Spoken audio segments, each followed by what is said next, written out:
Good evening, everybody. HellaBass Live Wednesday night. Ready to talk about some, I don't know, a little bit of all things, but some upper Midwest bassin and some national bassin and all kinds of things. We got Jordan Hirt. What's going on, man? How's it going? Happy to be here. Yeah, cool. Yeah, I mean, we don't really know each other. I just kind of heard. I'll be honest. I heard you on the Midwest Angler podcast, and I was like, that's a guy I want to have on and talk more about. Yeah, I guess I kind of had heard your name, but I never really deep dove and then kind of put together things. And I was like, this is a guy we should talk to. So. Heck yeah. Oh, so you've been fishing this week at all? Not well. I went out on Saturday. And then I got a carpet cleaning business on the side and run semi trucks too. So I had a job I had to do on Sunday. So I didn't get too far from home. I just went to a little local pond and they call them lakes, but they're ponds, and caught a bunch of little bass, some 3.5 pounders, about the biggest, but it was a fun time. Sure. So at least got to set the hook a little bit and stay sharp, maybe. Yeah. Well, thanks for joining on the HellaBass Live presented by Arsenal and boosted by Powerhouse Lithium. Glad you could make it on short notice. I've been, so full disclosure, my kids and wife are in Florida this week. So I've been like just a complete derelict, just binging, working, and then just hitting the lake every night this week. So like, Nice. I'm on like day 5 in a row of like burning the candle on both ends and coming in hot and putting the camas away and sliding downstairs and firing up the computer. Absolutely. Yeah, you're lucky you live close enough to the lake. You can leave on mornings and afternoons or whatever. Yeah. I think the closest one we got from us is like one that's actually worth something is an hour and a half. Yeah. If you drive an hour and a half circle around my house, I can hit Pool 4 of the Mississippi. I can hit Lake Minnetonka and about conservatively 100 other lakes that got bass in them. Lucky you. So my grandparents actually have a cabin up on Pool 4, Lake Pepin. Yeah, nice. So you've been, yeah, I think you mentioned that. It's a fun place for sure. Yeah, absolutely. Now that so they weren't affected by they're up high enough on the bank that they weren't washed out, or? Yeah, so right on the north side of town there's like a campground RV park, and they have a permanent trailer, just like a summertime deal, in that lot. So we usually spend a week or so every year up there running around the river, and it's always a good time. We used to go when we were younger. We used to go in June, like the first week of June, because my dad and grandpa, they always like to fish walleyes and stuff. So that was kind of the prime time, and not really my flavor. But now we usually go up around the 4th of July now, and we kind of hit it like right after the spawn. They're kind of in a funk and they're all skinny, but you always still catch a bunch of fish. They're just not the bigger. They don't really have their feed bags on yet, but yeah, still a good time. Absolutely. It's one of my favorite places is that, Pool 4 through like 9. Love it.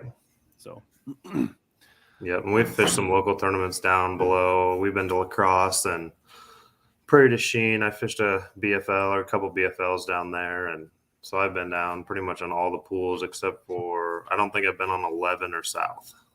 Sure. Yeah, it's a mailman down. It's a new viewer. Well, welcome. Hope you enjoy it. Stick around. Matthew seems to think you look like Jimmy, Mr. Beast, the YouTuber. I can kind of see the resemblance a little bit. Oh, wow. Top Toad said he got a big bass on a glide bait. First time throwing one. Nice. Sweet. I've actually been throwing the glide bait quite a bit this week, trying to like force it because I'm just kind of out goofing around, fun fishing, and haven't really. And I just couple rolls and couple flashes, but I have not really dialed in the glide bait. How about you? Is that something you use much, or? Yeah, I throw them. For me, it's always seems to be like you can catch 1 or 2 fish unless the conditions are right. I've never had a day where I've been able to go out and catch just limits of bass on it. But I've seemed to pick up one here and there. Actually at Clark's Hill this year in the Invitationals, I caught actually my biggest fish of day 1 on a glide bait along a dock. So that was pretty cool. But again, it was something that I started throwing after I had the limit. and then I was just trying to cull up a little bit. And one thing I found with the glide is it's really good for, like, you see a lot of bass with it, so they'll come chase it. And if you know he's there, you can turn around or, keep going down the bank or whatever. Just remember that dock or brush pile, whatever he came out of, and go back, and you can sometimes catch him on, other presentations, whether jigs or Senkos or whatever, So that's kind of how I use the glides. A lot of like searching practice bait type thing. Yeah. I think it's good for that. And you can cover a lot of water with it. Didn't the guy that almost come back and win it on day 3 catch all that huge bag on a glide on Clark's Hill?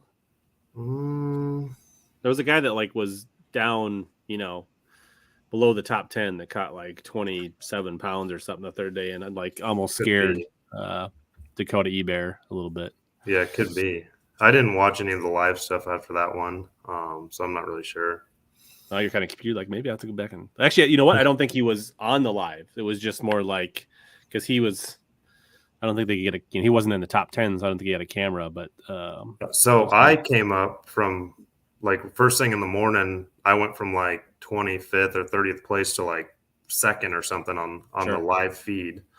But that was I just got on a dock and they ended up schooling around the walkway, and it was like every cast. So I had like 17.5 pounds in like the first hour and a half in the morning. So that was pretty cool. Very cool. Yeah, we should probably back it up just a little bit. So you're fishing the MLF Invitationals this year, but you got there in kind of a unique way. So you fished the TBF Bass Federation, which I fish my district up here, which is Minnesota, Wisconsin, Iowa, and I think your district is what, South Dakota, Nebraska, and North Dakota. Yep. Which is actually we just added Iowa in this year, so they just started a club in Iowa, and that's going to be in that region as well. In my region or your region? Our region. So it'll be Iowa, Nebraska, South Dakota, North Dakota. Okay, interesting. But because they didn't never for the longest time they were supposed to be in our region, but they never had 50 people. So but so you how long have you been fishing the TBF? So I've only fished so I'm gonna fish it again this year, and this will be my third year fishing it, I believe, maybe fourth. So I fished it a few years ago. So kind of I call it my home lake is up in Northwest Iowa, Okoboji. My grandparents have a house up there, and my wife, her parents have a summertime house up there as well. So we get up there quite a bit. But a few years ago, the TBF had their state and regional tournament on Okoboji. So that was kind of my first deal. I never really heard about them before, but some of the local guys heard that it was coming, so we jumped in it. I made it to regionals the first year, but didn't get past regionals. And then 2 years ago, when was that? Been 21, I think. Again, they came back for regionals on Okoboji, but the state tournaments were down in Missouri. So I had to we went down to Lake of the Ozarks in June, and I ended up winning the state tournament down there, which qualified me to fish the regionals that fall on Okoboji. And then I ended up winning the Okoboji tournament in the fall, which got me to nationals. And nationals was down on Lake Conroe in Texas. And went down there. I'd never been down to Texas. There was a big cold front that came in the week before and during our practice. I remember we left 20-degree weather and we showed up to 25, 30-degree weather. So it wasn't much different than home. But with all preparation, we kind of thought the fish were going to be spawning down there. And with that cold front, they weren't. And so I ended up winning down on Lake Conroe. It was a 3-day national tournament, so I won the Living the Dream package, which qualified me to fish the Invitationals this year. Right. And at that time, had you ever fished anywhere even remotely close that far south, or like how far south had you fished before Conroe? So we made it down to like Grand Lake in Oklahoma a little bit. I've been on Bull Shoals a few times in Arkansas. The Missouri lakes, I've been on Stockton and Palmy, Lake of the Ozarks, Truman. A lot of those, I'd not so much tournament fishing on them, but I'd been down to them, Table Rock, I've been down there. But yeah, farthest south was by far Texas. And I think that was like a 13.5-hour drive or 14-hour drive from home. Nice. Yeah. I think you caught some pretty, remarkable fish in practice, and like you kind of caught some of the biggest fish you'd ever caught in your life in that Conroe tournament. Yep. So the biggest fish I'd ever caught came out of a lake in northern Missouri. It was Lake Mazingo, and it was like right at 8 pounds. And the first fish I caught at Conroe was 8.5 pounds or 8.25, somewhere in there, just on the little Rapala scale that I weighed him on. So that was my personal best. And then the first day of the tournament, the first keeper I caught was that 10-15 that I weighed. So that was pretty cool. And is that like when you catch it, like, I mean, that was a pretty sizable jump in the first fish in the, I mean, like, did it take you, like, were you like all business right back to it, or did it take you like a few minutes to like, okay, like that just happened and like? Yes. Well, I mean, I was pretty jacked up because, well, at first I thought, so I'd caught that 8-pounder, and when he came up and jumped, when I was fighting that fish in, he came up and jumped a couple times and whatever. And I just assumed it was another 8-pounder. And I'm like, holy crap, I get him in the net. I weigh him, and on the little Rapala scale I had, it came in at like 11.04. And I'm like, I just couldn't believe how big. So I was just admiring the fish, just because I'd never even seen a bass that big. Like opening live well, is this like real? Like, oh yeah, absolutely. And I'm running a Nitro Z20, and they got big live wells in them. Right. They got the splash guard, so like the opening of the live well is a little bit smaller, but once you get in there, I mean, you can reach your whole hand all around wherever. Why to like bend that fish in half to get him in there, and then he touched corner to corner as he was sitting in there because he was so long. I think he was like 25.5 inches long or something like that, if I remember right. Right. So yeah, that was pretty crazy. And then so then I ended up catching. So in the first couple hours, I think by like 11 o'clock, I think I finally had 5. And then I just went and fished a whole bunch of new water, just looking for stuff to keep, so I could keep going throughout the week. And then luckily that area, for the most part, so I caught all my fish in that same area where I caught that almost 11-pounder and the second day. But then the third day, I think I caught 2 off of that area. And then it kind of dried up. Like I caught a bunch of stripers or white bass, whatever they are down there. And so then I had to just ditch everything, and I just started running some other stuff that I'd marked in practice that I hadn't made a cast on in the tournament yet. And I ended up catching at like noon. I caught one that was right at or just over 6 pounds, and that brought me up to 11 pounds on the third day. And then I always had there was a little bridge right before the ramp, and I could stop on that every afternoon for the last 30 minutes or whatever. And you could catch keepers there. So in the back of my head, I wasn't really panicked because I had that bridge I could stop on, and then I stopped there and fished and fished and fished. I think I spent like an hour and a half on that and couldn't catch any more keepers. So I had to go in the last day with only 3 fish. And luckily it was enough, but it was pretty close at the end of that last day. I think I won it by like 2 pounds or something, but still, that Scott Bonema from Minnesota, he caught like 18 something that last day. And that was the guy that I ended up beating for the win. Yeah. I've fished against Scott many times. He's a pretty good guy. Absolutely. He's an awesome guy.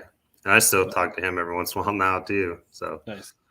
Pretty cool. It's pretty cool. So so winning the TBF Championship, that gives you the Living the Dream package. Maybe you can kind of tell people what that is and what that all.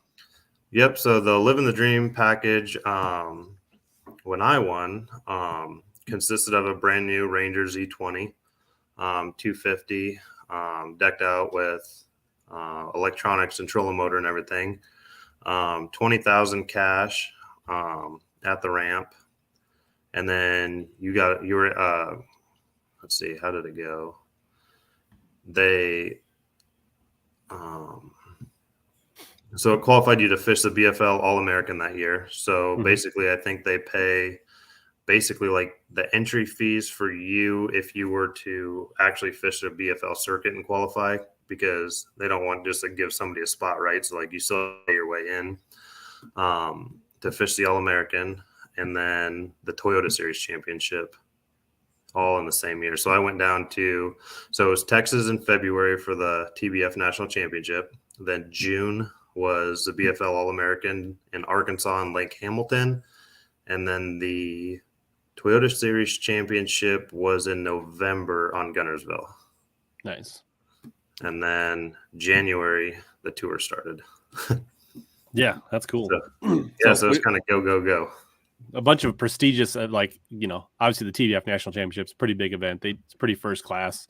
Yep. Know a lot of guys have made it. But then you get to fish the BFL All-American, which is probably one of the, I don't know, longest. I mean, like outside of the Classic and maybe the U.S. Open, it's probably one of the most prestigious, like kind of most tradition-laden tournament there is. So that's pretty cool. And then, the EverStart, kind of new, but it's one of the big championships for sure. So it really gives you an opportunity to fish some big tournaments. And like, honestly, I mean, obviously you didn't have the success in either one of those that you probably wanted, but like you get on a heater all of a sudden and you could be really chunking away some cash. So, right. Yeah. And that's, so what was kind of cool about the BFL American is everybody in the TBF National Championship that made the last day qualified to go to the All-American. Yeah.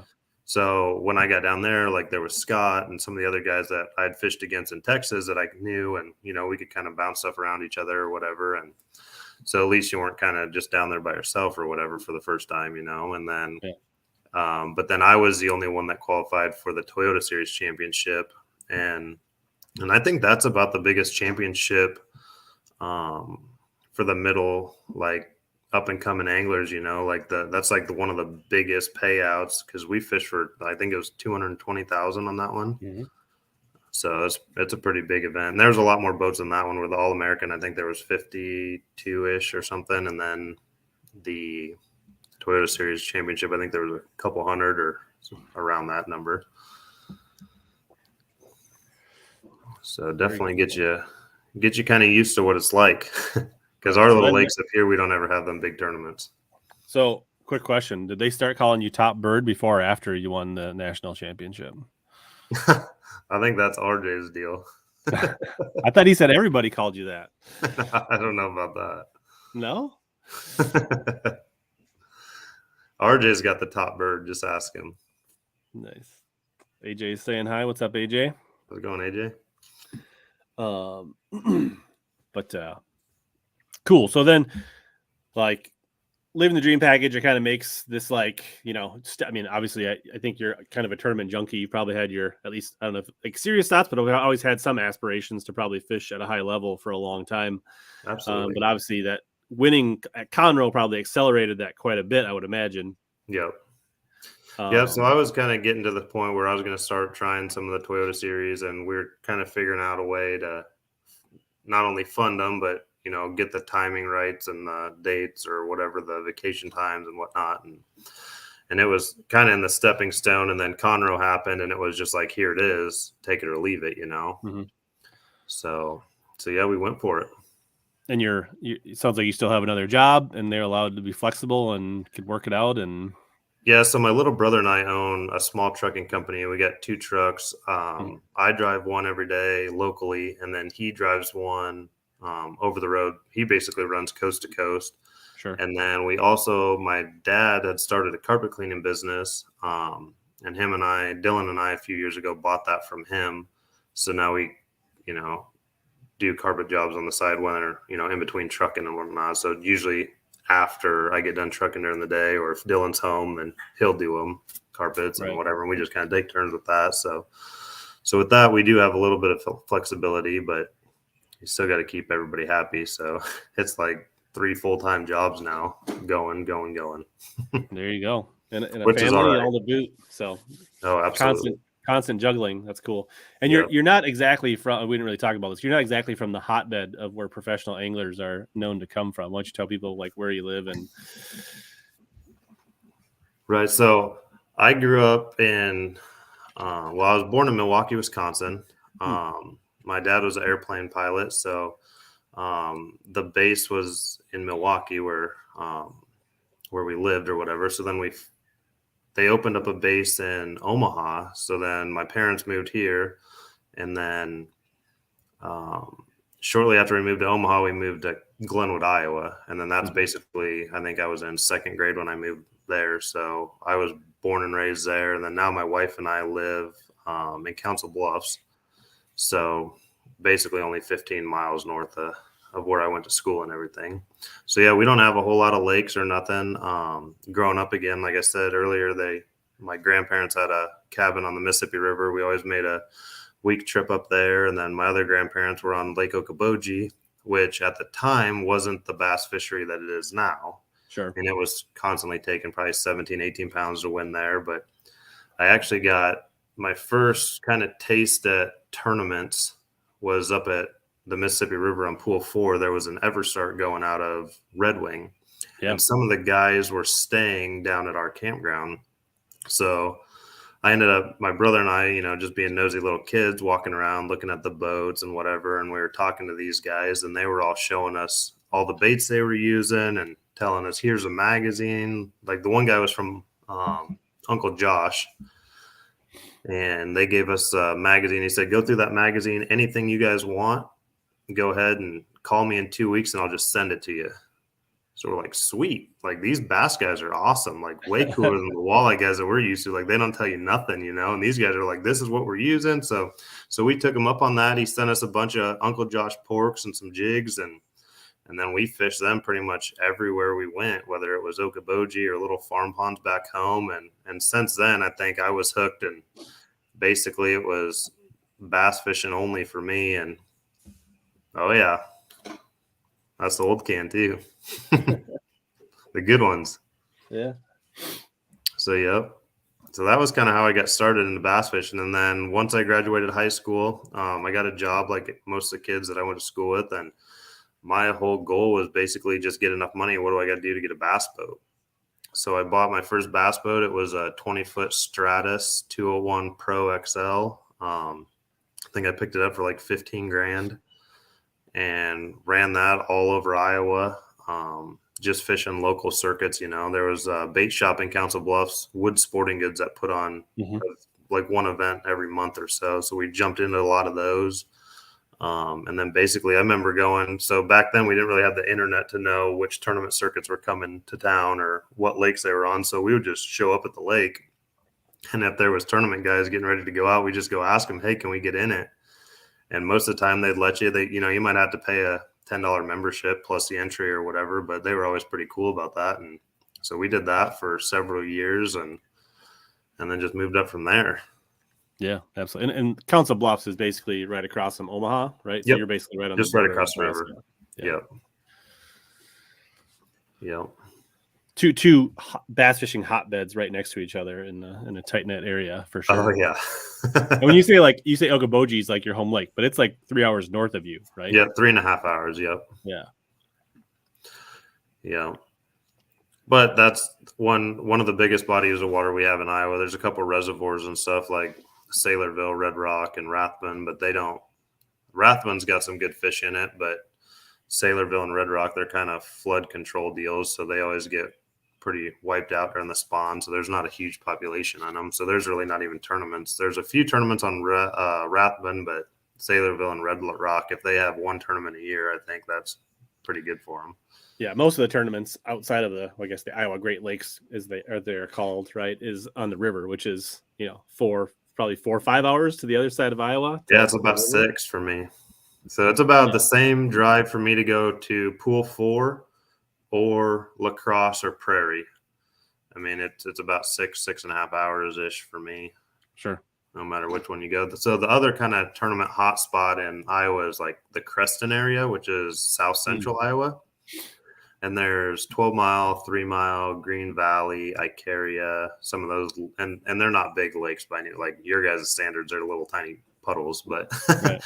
But there's usually tournaments over there every single weekend throughout the summer and year. So we kind of cut our teeth there. And we, I always try to be versatile. And, if you go to south central Iowa, they're little man-made reservoirs. So there's timber and brush piles, rock piles, stuff like that. So like you get used to, or the experience to fish those. And then you got the river, which is on the other side of the state from us, but then you're fishing the currents and grass and stuff. And then you got Okoboji, which you got all kinds of docks and a natural lake. So they all kind of three fish differently, or they have their own styles, but I think knowing how to fish all of those has really helped me when going on, for the invitationals and stuff. So, yeah. And actually I had never kind of late to the game. I drove down to Okoboji for the first time back in like mid-April. Never. Yep.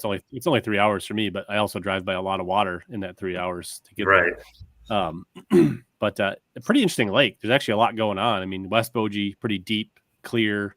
I mean, I don't know how deep it gets, but it's offshore rocks, a lot of shoreline habitat. You got, rock veins, and I'm sure a lot of grass, I would imagine, pops up in the summer, right? And then like going into East Boji and then Gar and Upper East, right? Those are kind of like the lakes you see in southern Minnesota, kind of like, dishpan, mud, I assume they choke out pretty bad with weeds in the spring and that kind of stuff, I would imagine. So. Yeah, so I don't know what the deal was this year. Normally by this time, like the east side of the lake, so you got Minnewaska, the upper and lower Gars, and then the East Lake. Usually the curly leaf pondweed is all topped out by now, and you can't even hardly get your boat around. But for some reason, I don't know if it was the snow this year or if they started spraying. Hopefully they didn't start spraying, but kind of rumor has it they maybe have. But yeah, and then those lakes are usually a lot dirtier too than like the West Lake. So it kind of actually really reminds me of like Minnetonka. Right. I've been up there a few times. Kind of flip-flopped east to west, but yeah, similar. Right. Yeah. But they got a big, clean, deep body, and then they've got shallower stubs and all those types of North Arm and West Arm, and for sure. Yeah. So we've definitely fished a series, I don't know, maybe 10 years ago now, the Denny Super 30. Okay. So we fished that one year, but that didn't go so hot for us. You fished the whole the Tonka Denny's? Mm-hmm. Yeah. Okay. Yeah, kind of a big steep learning curve to fish against guys that fish Tonka 5 times a week. Right. Well, and so we don't have milfoil like you guys do up there. And so, and I know grass edges and whatever are kind of a big deal up there too, but I think a lot of those fish were actually like buried into those, a lot of those mats and stuff. And that was something we'd never done before. So, it was a good learning experience and stuff, but I think the best we ever did there was like a top 20 maybe. Yeah. So, and recently the Okoboji Open, so you drove, I think did you fish it was the Invitational on Ozarks, right? Yep. Had a pretty good finish. We'll probably circle back to the MLF Invitationals again. But then you drove straight home overnight. What, did you sleep at the ramp for like 20 minutes and then hop on Okoboji for the Open, or how did that go down? Yeah, so we got done at the weigh-in down at Lake of the Ozarks that Saturday night about 5 o'clock, and I think we finally got rolling like 5:30 or so to head back home. So it was like 6 hours from home from the Ozarks. We stopped there, dropped off my boat, and then my team partner Marshall, he was already up pre-fishing a little bit on Saturday. So while I was fishing the Invitationals, he was out pre-fishing Okoboji. Then the wife and my daughter and I, we dropped my boat off at home and headed for Okoboji. And luckily my wife's parents let us stay at their house. So I think we rolled into their door at 2:45, 3 o'clock in the morning. So I got maybe 2 hours of sleep, and Marshall picked me up at their house at 5 a.m. And I remember I was just as we were sitting there waiting for blast off and stuff, I was cutting leaders off and tying whatever I wanted to use up on Boji compared to the Ozarks, and like not prepared at all. Your rods are just in a massive pile and a duffel bag. I only brought 4 rods, I think, but yeah, I was putting new line on them, getting ready, and yeah, then Marshall and I ended up winning the Okoboji Open with a little over 30 pounds, like 30.44, which to my knowledge, that's the biggest bag in Iowa to date, and especially on that chain. But there was like the weekend before, I think a guy weighed 29 something. Okay. So that was previous. And then Marshall last year weighed a 28-pound sack. And I was like actually in the summer though, wasn't it? Like that was late spring. Okay. And that was in the Bass Nation team trail. And I jumped in just to try to jackpot that tournament because Marshall always fishes that series with his dad. So I just jumped in with another buddy, and we ended up getting second with 27 something. And that was my biggest bag on Okoboji to date. And then Marshall beat me out with 28 pounds. And then one of our other buddies from up there, Chris Miller, he caught a 28-pound sack in like September, like the end of September, I think, last year. So then that was the biggest sack. And then that 29-pound this spring, and then now our 30. That's wild. I mean, So, that's crazy stuff for like this part of the country. I mean, right. Like, it happens every now and then. We've seen Big Stone do some similar things. Yep. There's a couple other lakes. I've seen some smallies up north, but like, I mean, and I think you said, I remember you had like a 7.5 and a 7.25. I mean, 2 7-pounders in your bag. Yep. Yeah, it was a pretty special day. Kind of one of those days where just everything works out, and both of us are catching them. And we always joke around, like, seems like some days like I would catch him better, and some days he would catch him better. And it's like if we can ever just make it where we both catch him good, and one day like it's gonna be a good day. And then that happened. And did you each get a 7? Yeah. So actually, he caught one. Actually, like in the first hour in the morning. And we had like 21 pounds pretty early, and then kind of the wind and everything kind of died. And we thought it was going to be tough because normally when that happens, it is a lot tougher. And then we got onto a little spot later in the day, and then I caught that 7.5, and he caught another 6. And then I think we had 2 upper 4s in our bag too. So like almost 5-pounders, which our scale was weighing a little off. It said like we had like 29 something, I think. So who knows where they were at on our scale, but that's kind of what we were going off of anyways. Yeah. So the pre-spawn still at that time, I assume, down there? Yep. Most of them were just staging. So obviously, like, don't want to get into details. Your partner's not here, but like, is it a power fishing thing? Is it a finesse thing? Like what moving baits, like drag? I'm just kind of high level. What kind of like, so everything or? Yeah. So the cool thing with Okoboji is you can literally do whatever you want. I mean, you can throw shallow crankbaits, you can throw spinner baits. We've caught them on chatter baits. I mean, you can drag jigs and plastics around. You can drop shot them. I mean, it's so versatile there because if you want dirtier water, you can go find it, and there's giant fish that live in the dirty water. If you want the clean, clear water, you can go to that, and there's big fish there. The whole fishery is just so healthy right now that, I mean, basically whatever your guys' style is, or anybody that wants to go, like whatever you like to do, just go do that because you can win doing it. Interesting. So it's a pretty special place up there. And what do you think is, I mean, like you said, like it's always been a good lake, right? Yeah. But like its trajectory is like every year is like, wow, it's probably like, I mean, probably for the last 3-4 years, you've probably been thinking, wow, man, it's probably about to hit the peak, and then it's kind of, it'll be good, but it's gonna, taper off, right? But like it's still peaking, which it's hard to think it can get much better than it is now. I mean, just for this area, but like, what do you think is making it so? I mean, so right now there's a lot of forage in the system. There's a lot of bluegills. There's a lot of perch, and I mean there's as many as those bait fish as a fish want to eat. I mean they're everywhere. So I think that has a lot to do with the size of it. They got zebra mussels a few years ago, so that's kind of cleaned up the water a little more. And Westlake's always been super clean, but like the eastern lakes, like they've always been a lot dingier, and now they're a lot cleaner. There's a lot more weeds, like the curly leaf pondweed. It's only been here for a few years, and that just gives the little fish more hiding areas, so more fish make it every year. And I think, and then the zebra mussels, they came in 8 or 10 years ago too. So I don't know, a little combination of all of it, I think, is just kind of, the fish are there. They can eat whenever, whatever they want all day long, and it just grows them. Yeah, absolutely. Taylor said he fished it 22 pounds first time. Super fun. But like 22 pounds, nice job, Taylor. But that probably put, what was it? How many boats are in the open? 70, 80? So there was 90 in it this year. 90. So what, they pay down to what, like 8th place, I think? They only paid to 8th? I think so. That's a pretty shallow payout. Yeah. And then, so previous, like 10 so or I mean, 12, like, I guess 8th place to probably get paid was probably what, 24, 25? Somewhere in there? Yeah, somewhere in there. 23 or 24, I think, was the lowest one, or maybe 22. I can't remember. but I think it was up there a little better than that. So we weighed 22 pounds last year, Marshall and I, and we took the last check with like, I think it was 7th, and we had 22 pounds or 22 and a half, something like that. But go back 8, 9, 10 years from that, my brother and I got second up there one year, and we only had 18 pounds.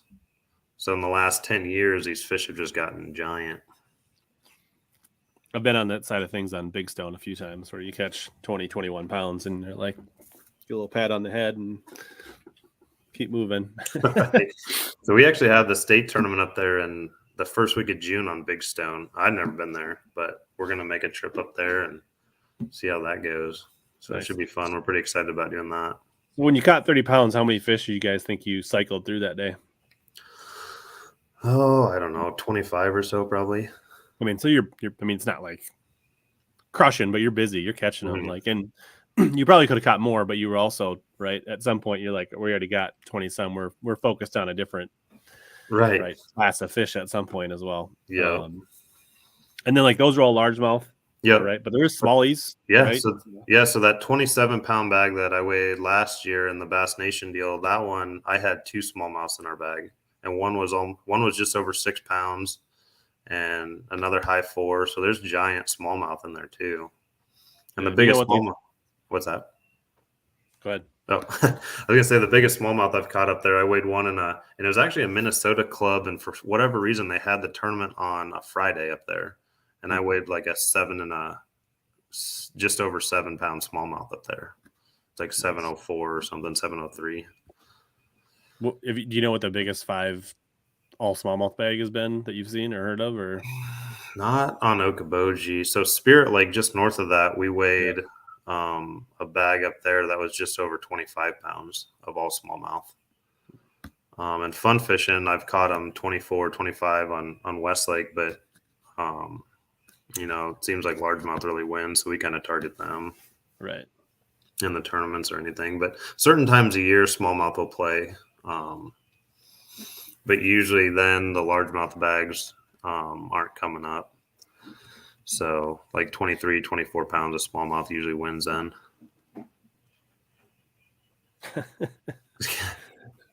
Yeah. So actually the Invitationals, they're letting us run the new Bubba scale this year. And we get to take it with us. So, and I didn't bring it with me to Okoboji that weekend, but swapping everything so late, it was just grab whatever the essentials were and leave. But no, I've been pretty impressed with that new Bubba scale. So that deal, it links to our phone. So every morning at the Invitationals, we had to pull up the app. They've got the new tournament day set up in the app, and then you click it, you pair the scale to your phone, and then enter into that tournament day. And then when we weigh our fish throughout the day, it automatically sends them to the live leaderboard. So then it doesn't give you the opportunity to fudge it like Bass Track. Right. But no, they are pretty accurate. I mean, within an ounce or two, I think, of what we actually have. But they've been super, super nice. I mean, good scales. They're good quality. They just switched it out now, and they gave us lithium batteries at the Ozarks, or might have been Eufaula that they gave us the lithium batteries, but now we can recharge them. But I think since Eufaula and the Ozarks, I don't even think I've charged my scale yet, and it's still like full battery. So that's pretty sweet. All right. In just about a second, we're going to switch and talk about MLF Invitationals. But first, quick little insert from one of our partners here. So, need to reel in your next home purchase or refinance? Supreme Lending's Dream Team can help guide you through the entire mortgage process, from pre-qualification to closing. We have a wide variety of home loan programs in our tackle box, including down payment assistance and first-time homebuyer options. You can ask HellaBass. He trusted us to help finance his home. Contact the Dream Team today by searching Supreme Lending Dream Team, or click the link below in the description, or scan the QR code on your screen. All right, we're back. Well, thanks for your patience. Absolutely. The companies that support the channel, and if you guys, anybody's looking to buy a home, worth checking it out. The the guy that owns it, runs it, he's a bass head like me. He fishes in Minnesota in tournaments. So, you know, if you want to, you know, obviously you're not going to go buy a house just because of this, but if you're in the market, you know, it's worth giving them a call. So absolutely. Bill says must be a powerhouse in that scale. I don't know if RJ makes batteries quite that small yet, but I know he needs to. awesome. So yeah, so kind of back and forth here. You've been fishing MLF. So you started out in Okeechobee back in what, February, March? When did that kick off? Yeah, I think it was 1st of February or first week of February, somewhere in there. So yeah, that was a learning curve for me. There's a ton of big fish in that place, obviously. I mean, anybody that knows bass fishing, that Okeechobee is a world renowned. And it was a little different this year than like years past. There was a lot higher water, which what that ended up doing down there. And actually, Okeechobee kind of reminded me a little bit more or less just because of the size of Mille Lacs Lake. I mean, you get out in the middle of that thing and you can't see across it. But then once you get on the edges, it's just weeds everywhere, you know? So, right. Except for rocks on Mille Lacs. Yeah. And there actually is a lot of rocks down on Okeechobee too. So you actually got to be careful, like all the run channels that come. So there's a canal around the whole lake that you can run. Ditch. Yep. And then there's canals that run from the rim ditch out into the main lake. Well, when they dig all those trenches, they just dump the rocks right on the side. So like when you're if you're on the main lake, just running across one of them rim ditches, canals, you gotta slow down and make sure, which when we were there, because the water was so high, it wasn't really an issue. You could kind of just run anywhere. But like in lower water conditions, you definitely got to watch out for that because you can really mess some stuff up there. But yeah, so because of that high water and the hurricanes and stuff last fall, it really dirtied up most of the areas. So there's only a couple areas that had clean water. So driving around in practice, I mean, we spent a lot of time just on the big motor, just looking for clean water. And then once you found it, there was just boats stacked on top of each other, whether it was guide boats or local fishermen, tournament guys. So you're on this huge lake and then you're fishing within close corners of everybody else. So that was kind of, I don't know. I don't really like fishing right next to people, you know, but that's kind of what you had to do down there. And then the fishing was a little bit slower for me anyways. Guys all day during the events and practice, everything, catching giant fish all around you, but they're usually throwing shiners, live bait, and you're sitting there with artificials and can't hardly get them to bite. So it was definitely eye-opening. Yeah, absolutely. And actually that wasn't that. And then I guess, you know, Okeechobee this spring was okay, but like not crazy good. But then they just had like a tournament. It might have been the same weekend as the Okoboji. Yeah, and there was like just went off. Like there 29 was like pounds or 29 bags of over 30 pounds or something like that. Or yeah, like 29 pounds didn't get a check, and like yeah. I think Scott Martin had a post or something, and he weighed like 27 or 29 pounds and was like just out of a check range. Yeah, which is just crazy. And I don't think there was any like super big fish. I don't think there was like a bunch of 9 and 10 pounders. It was a lot of like 5, 6, 7 pounders. A lot of just solid. Yeah, that lake is pretty cool. Hopefully I can't wait to get back down there and give it another shot because it is fun down there. Yeah, because that was it's been your worst event of the season so far? So far, yep. Yeah. Yeah, I think I was like 130th or something, 32nd, whatever. Right out of what, 150? 170? Yep. Yeah, 150. So then quick turnaround, what, like 2 weeks later, you're up at Clark's Hill? Yep. I had my best finish there. Again, I'd never been on Clark's Hill or nothing, but I ended up, I think, 16th place there. And so that was a good confidence boost. And, you know, making the third day, that was pretty cool. And fishing the way I like to fish, you know, I was targeting brush piles and actually, so the first day was my worst day there. And I'd found some big fish on brush piles on the lower end, and I kind of ran that all day. And then in practice, one of the days, I went up one of the rivers, and I caught a bunch of males, and they were I'm pretty isolated, but specific stumps and little stick ups and stuff on the backs of coves. So as the tournament was going on, it was warming. And when the bigger fish down the lake for me didn't really cooperate the first day, I just left all them, ran all the way up the river, started fishing the little stumps and stuff. And I think I had like 15 or 16 pounds the first day. And then the second day, I just ran back up that river and fished again and stacked up like 17 pounds. And you said they were schooling on like one dock, just came up and just. Yeah, there's a one dock on a little point in the back of this cove. And I'd caught a fish there the second day. And then I flipped back in there and caught another one, but it didn't help me. So I just left them. I was like, well, I'll just come back here tomorrow or whatever. And the next day, the last day I rolled in there, must have been like 9 o'clock or 8:30. And the first bite I caught was like a 2.5 pounder. And then I caught a 3 pounder and then a 4 pounder. And then, I mean, once I caught them first two, they started boiling. And there must have been shad. The water was pretty dirty, so you couldn't really see into it. But they were just boiling right at the surface. So it's like as fast as you could flip anything in there, you could catch them. Well, you think it was shad, not herring? It could have been herring. I don't know, but I'm guessing it. There was both there. The herring seemed to be down in the cleaner water, and maybe they do go up the rivers. I don't really know a whole lot about what the whole migration like is for them, but there was schools of bait fish around me up in the north end, whether they were shad or herring. The water, like I said, was dirty, so you couldn't really see them, but they were definitely in there eating something and then getting ready to spawn too. So right, very cool. Nice. So then you roll out of there. You kind of got some redemption. You cashed a nice check. You're feeling like, all right, well, maybe like, yeah, right. So I'm sure there was like a little bit of doubts in the back of your mind. You're like, well, maybe this, maybe I wasn't really cut out for this. Like, Yeah, like, absolutely.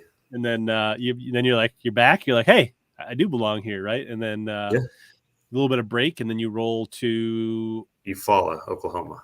Yeah.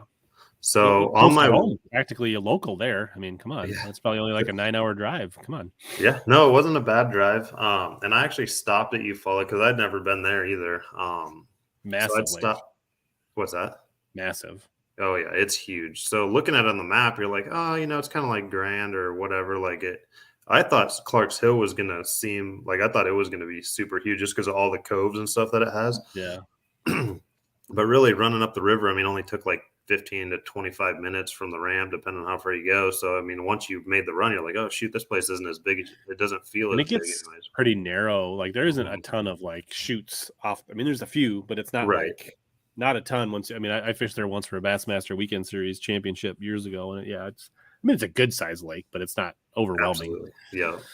But, yeah, so then I stopped at Eufaula on my way home because I think I left Eufaula on Friday. I stopped at Bob with Powerhouse. I stayed in Atlanta, Georgia with him and RJ after the tournament. And then that next day I drove all the way to Eufaula. I didn't get there till after dark, so I didn't get on the water the first night. But then I fished Saturday and half the day Sunday and mainly just drove around and just looked at the place. And there was a bunch of areas that was like super dirty water, like really muddy water. And then there was 2 areas I found that were cleaner water. So when we went back down there and started practicing, I just kind of focused on that cleaner water, and the water was super low. And then there was a bunch of like big rocks, like big boulders in that place. And I found the fish were just off the bank, and anywhere you could find those big boulders, they were moving up to kind of spawn around them. But with there only being so much of that clean water, a lot of the guys found that. And then the last day too, there was a big high school tournament going on. And I think they had like 150 boats in that. And then they were all around everybody too. And everybody's got the right to be out there. Nothing against them, but it was just busy with people. And I did find some stuff in the dirty water that I caught fish on in practice. But during the tournament, I left like the second and third day and tried to get some of those fish going. But I don't know if the water maybe warmed up too much and they weren't biting moving baits anymore. So, and like you said, it's so massive there that you can't just get on a bank and just go, because you can go for miles and never seem like you're getting anywhere, Mm-hmm. But no, that was a fun place. And I got to check. Got to check there. There you go. So I got like 44th there, I think.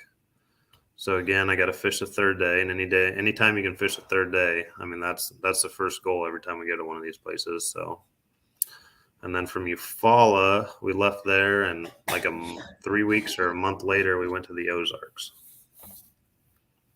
Which is the one that basically was late May, right? Yep. And I'd fished the Ozarks before several times. I actually won the Nebraska State Tournament in June there the year before. Granted, that was a lot smaller tournament. You know, I think there was only maybe 30 boats in it or something.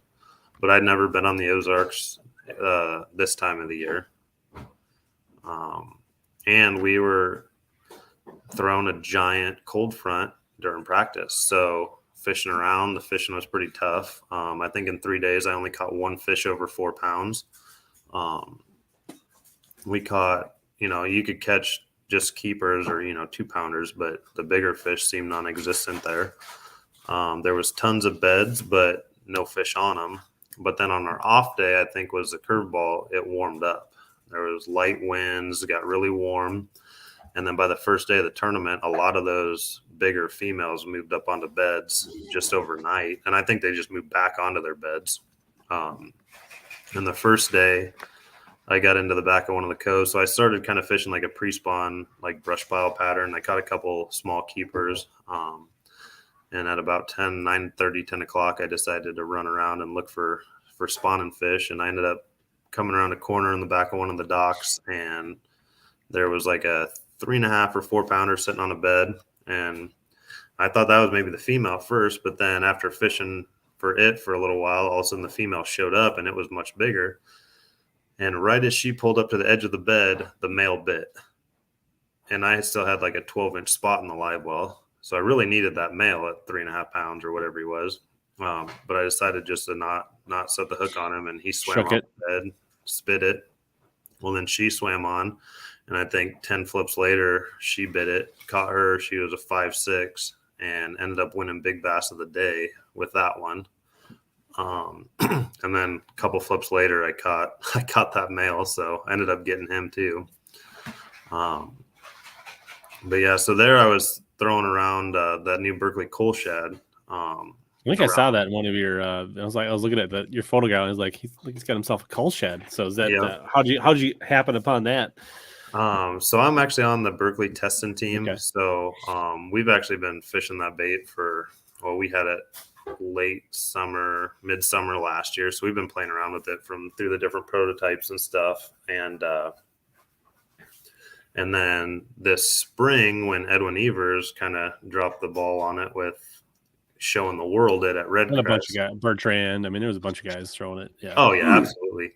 And I think, but yeah, so then when that happened, all of the little samples that our guys up at Berkeley had, they all went to the pros. So I have, a handful of them, a couple of them is all. But yeah, so I was throwing that around, and that's a super, super cool bait. The hook hanger and everything, like it's actually got a little metal wire on it, so you can actually pinch it and make it hold a little tighter. So like skipping around under those cables at the Ozarks, under the docks, it almost never comes out. But nice. Then yet when the fish bites it, I mean, there's still enough tension just from the fish, to pull it off that, or like stuck on the bait still. But the thing swims super good. It's pretty fun. I assume you'd fished a mag draft prior to that before? Yes. Yeah. So how would you compare? Is it a tighter?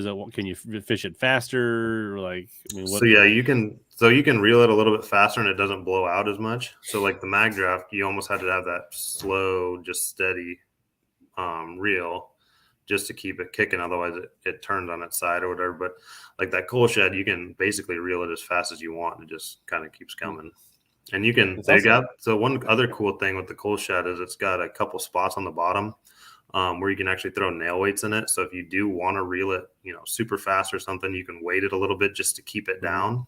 So that's a pretty cool little deal on them too. So we were doing that just to get them deeper and stuff. Yeah, it's nice actually. And if you try to, the mag draft is a little finicky. If you fish it too slow, the tail doesn't even kick at all either. Just kind of like. Yeah, there's like one speed for the mag draft, and that's it. Have you heard when are they going to be ready for the masses?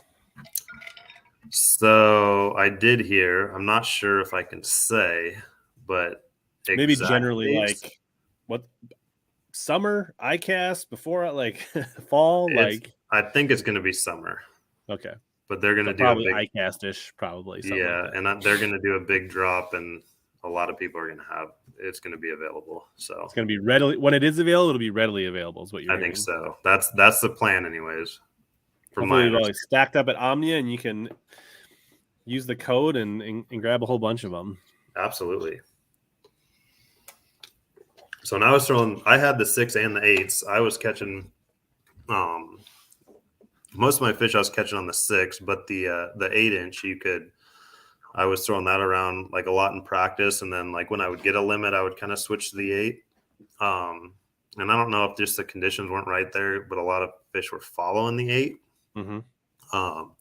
But I think that kind of had a little bit to do with the size of the shad that I was around too. Yeah. Like they were like right at that 6-inch, so that 6-inch just matched them perfectly. Yeah, And I think different times of the year when they start to get on gizzards or something like that, that 8-inch yeah, probably plays more. Sure. absolutely. But yeah, both of them swim just super awesome. Interesting. Yeah, cool. And then the bed fishing bait I was throwing was the crash craw. So that's a new bait in the last couple of years, the Berkeley crash craw. It's got a couple kickers on it. It's just like a beaver style bait, but the tails kick a little bit harder. So when I was flipping that up on a bed, and I was just using a white one just so I could see it better. Right. But when you sit there and shake your rod, the tentacles would almost like float up a little bit, and then they would put out, as they would wiggle, they would really put out a lot of flash. And like that big female that first day, like she just couldn't stand that thing. So that was a pretty cool bait too. That I wasn't even aware that was a thing. Like that did not, like when you said that, I was like, huh? Yep. That's the one. And I was throwing the white one and the green pumpkin candy, I think is it's called. It's got the purple and the green fleck in it. It's a good looking green pumpkin. I'm a big green pumpkin party. There you go. Yeah, not a bad looking bait. How? And they've got that in a 3.5 and the 4.5. When you were throwing the smaller one? I was throwing the smaller one, yeah. And the only reason for that was just so when they sucked it in, like those fish down there were so finicky. Like I just didn't want too much bait, you know what I mean, for them to have to deal with. Interesting. Is the 4.5-inch like substantially bigger than the 3.5? Yeah, it is a little bit bigger. The I bought some of with the Shape 308s. The 108s. Oh, sorry, the 108. Yeah. Yep. Like when you jump from the 3 to the 4, it's a much bigger bait, much bigger profile, way bigger appendages. Like it's like the difference between like, I don't know, a speed craw and a sugar craw. Like it's like a lot of different movement in water on that. So yeah. And another cool thing with that crash craw is that thing makes a killer chatterbait trailer. Do you like to rig it vertically or horizontally? I run it horizontal. It just really kicks good. And you can run it vertically too. Yep, that way. Yeah, it would definitely be good, like especially around wood.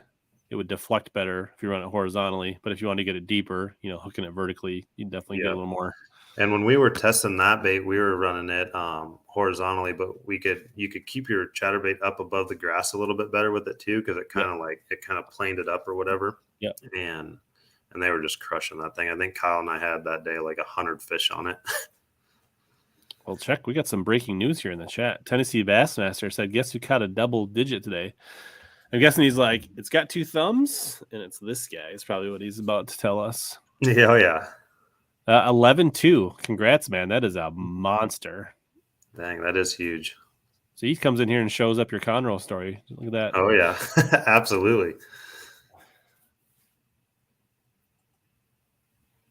Yeah, it is an inch, but like just like the magnitude of the bait and just like it's not just like lengthened. It's like the girth, everything about it is quite a bit bigger on that Shape 108 when you move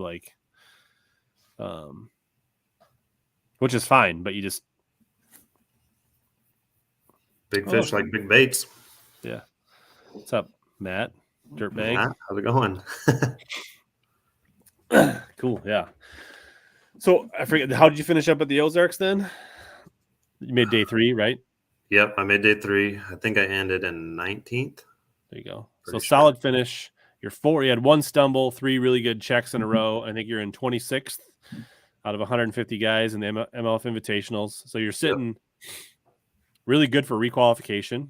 You're putting a little gas money in the bank at this point, at least. Like, at least you're not like, I mean, probably not as with travel expenses. It's probably not as glamorous as it sounds, but like, you know, you're not, I mean, better than going 0 for 4 by a lot. So Absolutely.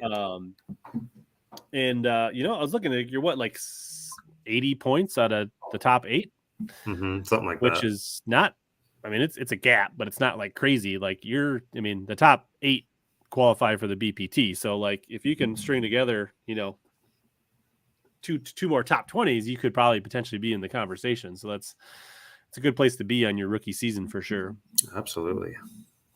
So you're going to the Potomac River, which I'm guessing you've never been to. Did you pre-scout it, or you didn't swing up there after Clarks Hill or anything like that? Nope. That one's a little jaunt from the house. Yeah. I think it's like 19 I would assume you don't have a ton of title experience? Nope.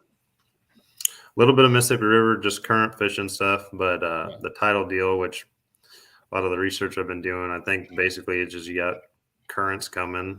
What is it, like 4 times a day or something? They switch directions and stuff. So it'll be interesting to see how that all plays out, but I'm looking forward to it and pretty excited to get up there. So, and you have been to La Crosse. Yep, I've been to La Crosse a couple times.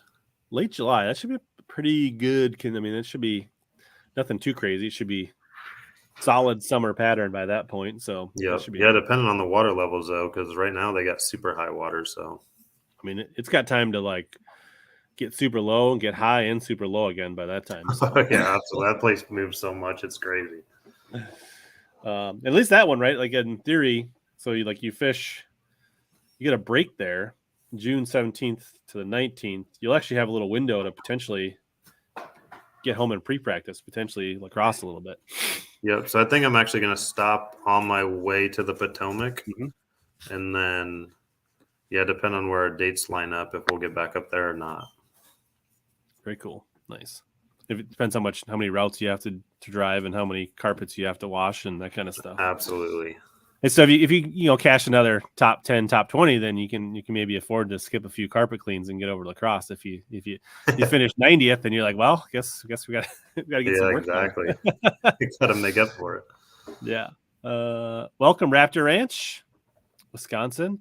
We touched on. You said does that make you a Packer fan, Jordan? No. I don't really follow much sports. That's right. I feel like we're building a bond here. I'm happy about this. That's good. Oh yeah. Yeah, no, they asked me last week on that deal too, and I'm like, man, I just don't really even follow it. Like I just I'll watch it a little bit on the, if they got it on TV and stuff. My wife likes football and stuff, so we watch it, sure. But I don't really start watching football until the water freezes. Yeah, because that's straight up smallmouth season or smallmouth fishing then. So big smallmouth too. Well, for you, you've got even longer to wait because it takes longer to freeze down there. So. Absolutely. Yeah, we can catch them all the way into November and sometimes in December. But it's kind of crazy too because like Okoboji always freezes a lot sooner than our lakes do down here. Right. I mean, it's almost like a 2 weeks earlier winter comes up there than it does down here in Council Bluffs. So. Well, I bet you like just 3 hours north of me, I think like Brainerd had ice for at least a month after ice went up down in the cities where I live. So really, yeah, that's crazy. I don't think Okoboji wasn't open long. I mean, to me, to Okoboji this year, I think was only a weekish, maybe 2 from where I live. So yeah, before that, what was it?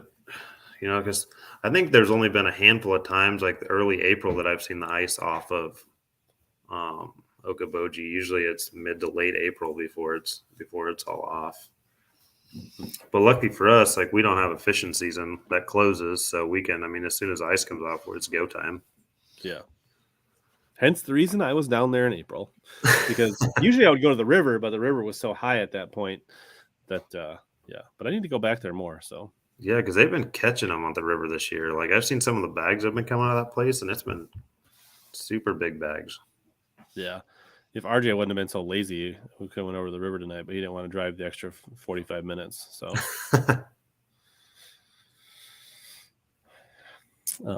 cool. Oh man, what else is? I covered a lot of ground here. So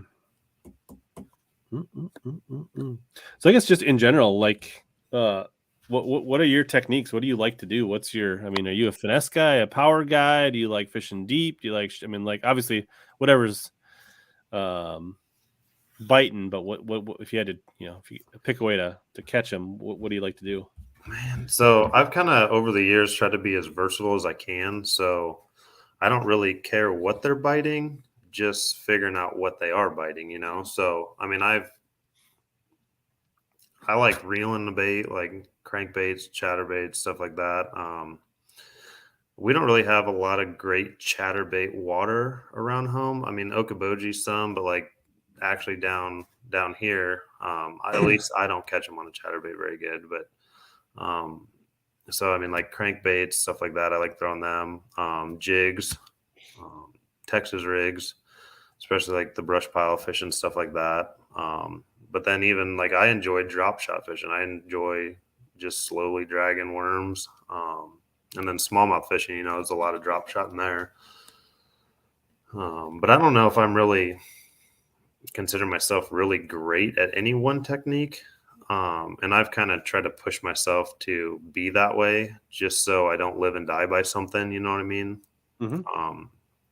So yeah, I mean, just anything to catch a bass, it doesn't really matter to me. I'll throw it.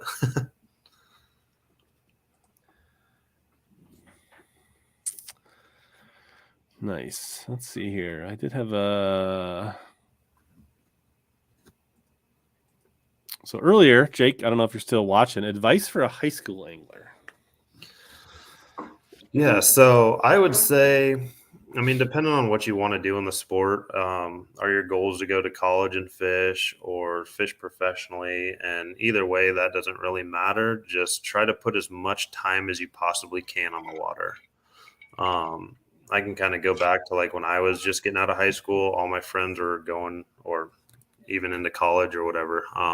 All my friends were going to parties on the weekends and staying up late. And I was going to bed at 9:30, 10 o'clock so I could get up at 4 o'clock in the morning, drive an hour and a half to a lake, and then fish all day, drive back home and do the same thing again the next day. So the best thing, I mean, there's all kinds of more YouTube and stuff out too that you can watch now. So you can get a lot more tips than maybe we could back in the day. So, I mean, that's what I would do. I'd watch as much YouTube as I could and then go practice. Like just fish as much as you possibly can. And Yeah, I think agree. the most time as you can get on the water, the better. And that means like hitting local ponds, Yep. getting on your bike, walking, getting a ride. Yeah, so when we were getting in a $100 kayak and getting out on some small water, like your uncle, your brother, your neighbor, like be the inquisitive kid at the campground, yeah, absolutely. So I remember when we were my parents lived in a neighborhood just outside of Glenwood, and there was our next door neighbor. They had a son that was a year older than me, and then another one that was like 2 years younger than my little brother. Sort of like 4 years difference from the oldest to the youngest ish. And I can't remember. We must have been I don't even know if we were in middle school yet. And we saved up all of our allowance to buy a little bass hunter from Shields or Cabela's or whoever had it. And we put a 12-volt trolling motor on it. And one of our parents, we would do some kind of chore to get them to drive us across the lake. And the little pond was only a mile and a half away. And we would do whatever we could get to get them to drop us off at that pond. And we'd fish 4 kids out of that little tiny 10-foot boat or whatever it was. And we would fish until the batteries would die. And then we'd get a ride back to the house and do it again the next day. And we do that all summer long. And we'd throw frogs, we'd throw Senkos and anything anything we could really get to throw at a bass and catch one, we would do it. Yeah, absolutely. In today's age, like high school angling's booming. So if you're in an area that has a high school club, I think joining that is a great opportunity. Absolutely. And it's not if you got an interested, faculty member that you can get to be your you could start a program. They're not that hard. So yeah. And the nice thing too with the internet now is like they post all the tournaments that are happening on all these lakes every weekend, and you can go find just club tournaments, and even if you go into like the paper clubs, like there's usually a boater, a non-boater.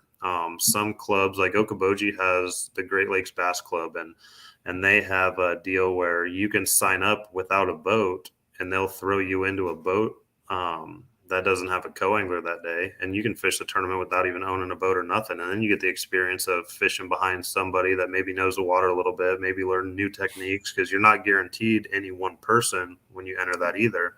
Yeah. So I think that's a great, I used to do that. And I've had younger kids and whatever in my boat too, like fishing that bass club up there. So yeah, it's a pretty cool experience. Absolutely joined my dad was in a bass club, and that's where I started, and practice with my dad, and then you'd fish tournaments with other people, and good, bad, you're getting different perspectives. And so yeah, on top of getting out in the water as much as possible, if you can fish with as many different people, yep, that helps a ton too. I know it's easier to like have a buddy and enter your tournaments and just always fish with the same buddy.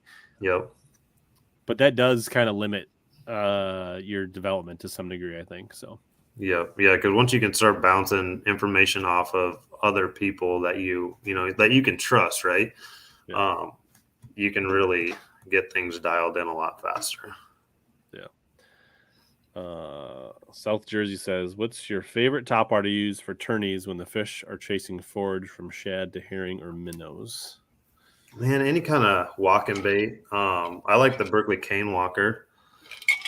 It's kind of got like a popper bill on it, spits, and it's real erratic, and they've got some pretty cool colors. And like, if I was going to be on a shad or, probably even the herring, just as fast as you can work that thing seems to be the best. Like, and that thing's not even going left and right almost. It's more just like jumping straight and as fast as you can reel it. There's a lot of times how you get those fish to go. Yeah, nice. Swimbait on a Prairie says, do you catch brownfish around Council Bluffs, or are you talking about going up to Okoboji? Or no, we don't. There's a few in the Missouri River, I think. We used to catfish it a little bit back in the day when we were in high school and stuff, and I think we caught some little ones, but I've never targeted them out of there. So yeah, Okoboji is pretty much the closest place. Spirit Lake, yeah. And they both have great populations of smallmouth bass, and they both have even, I think, right, Spirit even more so, right? Like, yeah. So I think there's more numbers. They both have big ones, but I think Spirit has even more numbers, right? I don't know. I've never fished, but that's what I've heard. But. Yeah, Spirit has. So I think Spirit just has less largemouth, so it seems like there's more smallmouth because Okoboji is loaded with smallmouth too. Like all the lakes, East Lake. You can catch them in Minnewaska sometimes, and West Lake obviously. But yeah, there's a bunch of smallmouth in both of those places. Come on up, Gabe. I'll meet you there. We'll learn it together. It's pretty much halfway for us. I'll meet you there. Heck yeah. It's a little closer for me, but Kyle wants to know if you've ever been hit by an Agent E. Yeah, we've caught a few on that. That's a pretty sweet bait too. Especially when they get deep and offshore on that outside weed edge and whatnot. They can really choke that thing down. All right, brand new lake. What are you reaching for first? Says Big Bass Malone. So I'm probably going to cover water with a lot, and that's probably going to be dependent on time of year, whether that's a spinner bait, a chatterbait, a swim jig, or a crankbait. And I'm just going to go as fast as I can until I run into something, and then I might slow down and throw a jig or a Texas rig. But for the most part, I'm going to be covering as much water as I possibly can. Nice. I don't know. According to Matt Steffen, there's definitely some in Wisconsin. So, I don't think we have enough trees for them in Iowa. Yeah. So I think you touched on this earlier a little bit. I don't think you don't like to fish in crowds, right? I think your answer was avoid crowds if you can, but if you couldn't, like at Okeechobee, then it was. Yep. And try to talk to the other anglers. Like if you're in a crowd, like if you want to move around them or something, like try to, I mean, you don't really need permission. It's public water or whatever, but just try to be courteous and, tell them what you're thinking, or like, hey, can I come around you? Can I fish? Because if you can get along with the guys in the crowd, it's going to go a lot better for everybody. Like then you're not going to be mad or wanting to leave early, or you know what I mean. And sometimes it's all just kind of figuring out how to be different than everybody else, make your bait stand out, whether you go faster or slower or lighter or heavier, Bigger, smaller. Yeah. And there's some way, and there's always a way you can catch them, or figure out. Just keep an open mind to everything too. Don't get kind of dialed into one thing, because things change so much, especially when you're on a place that you've never been to before. It's easier to say that, I guess, than it is to do maybe, but I think the best way is just to keep an open mind on, trying different things, and hopefully you'll end up running into them, or running into something that they will bite. Yeah, nice. Gabe, just so you know, I tried to get RJ to go to Lake L, but he didn't want to drive to that one either. So we went to a new lake and we didn't catch as many. So, I think you run birds, right, on your nitro? Yep. So I'm running. I got a 15 at the council, a 12 up front for 360, and then I'm running Lowrance active target. Interesting. You have 360? Yep. Right? Yep. So Taylor says, if you could only have one, would it be 360 or the active target? And I was just talking to my buddy the other day about that, and I don't know. It'd be hard for me to get rid of either of them. It would probably depend on where you were, right? Yeah. I mean, if I'm fishing shallow, I don't want to say I could get rid of it, because it can help in shallow water too for seeing stuff. But I don't know. That's a hard question for me, because I like them both. Yeah, interesting. What made you choose the active target? So with the TBF, I got a little bit of a deal on the Lowrances, and I was running the Garmin, but I had a 10-inch screen, and I wanted a little bit bigger screen, so it was cheaper for me to go that route. Okay. But both units are, phenomenal. I don't think you can go wrong. Economic advantage to And I think my Lowrance, and it could just be in my head, but I feel like I can see closer to the bottom than I could with my Garmin. But I did target separation, you're saying? Mm-hmm. Yeah. So if I was throwing a drop shot with and I only had the LS32 transducer on the Garmin too, so I didn't have the new one. But if I threw a drop shot out and I had a foot or foot and a half leader, when it would hit the bottom, I would kind of lose it. I couldn't see it anymore, but with my Lowrance, I can see it clear as day. So I've been super happy with the Lowrance. I don't have any reason to switch from it, so I'll probably keep running. And is that the active target 2, the newest one you have, or? So I have the active target 2, but I haven't put it on my boat yet. So I'm just running the 1 right now.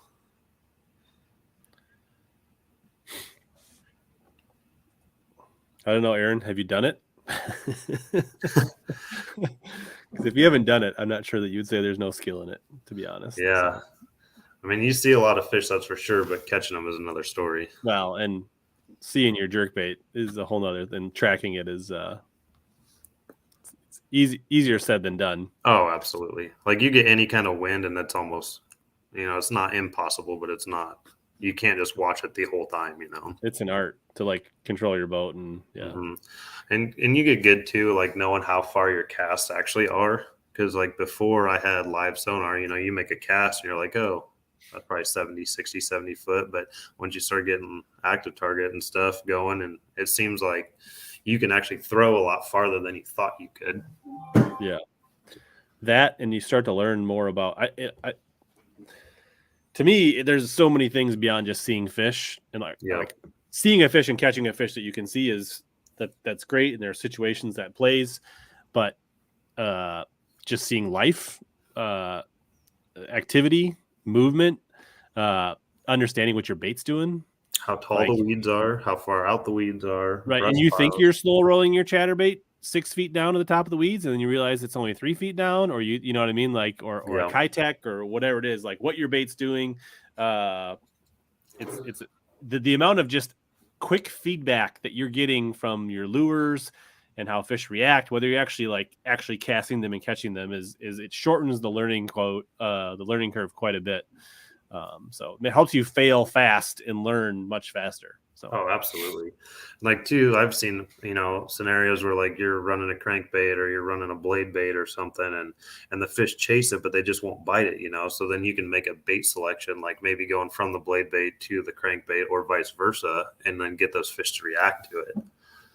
And I've seen scenarios where, you're reeling a crankbait or something and you're not reeling it fast enough. You speed that bait up and then all of a sudden they start smashing it instead of just following it. So a lot of stuff like that, like you would never know if you didn't have it, Right.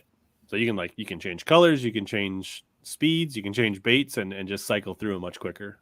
And like the other day I was like up here before the season opened, I was fishing crappies, throwing a little jig, trying to get my reps in to figure if I can track a little 1/8-inch boot tail, like, a chatterbait or a swim bait will seem really easy come summertime. Right. Yeah. And I was like, man, I'm smoking them on this little boot tail crappies, and I see them all over. So I was like, well, I'm going to pick up a 110 junior +1 and see if I can't get one of these better crappies to eat that jerk bait. And then like jerked it down, and they just went. And I was like, well, that's clearly not going to work.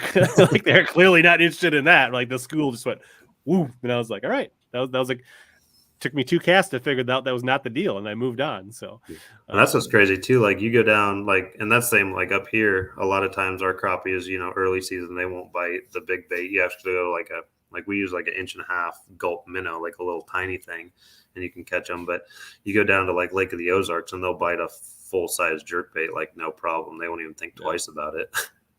Yeah. But they're used to eating shad and stuff down there, so I think that forage is a little bigger. But yeah, I don't know.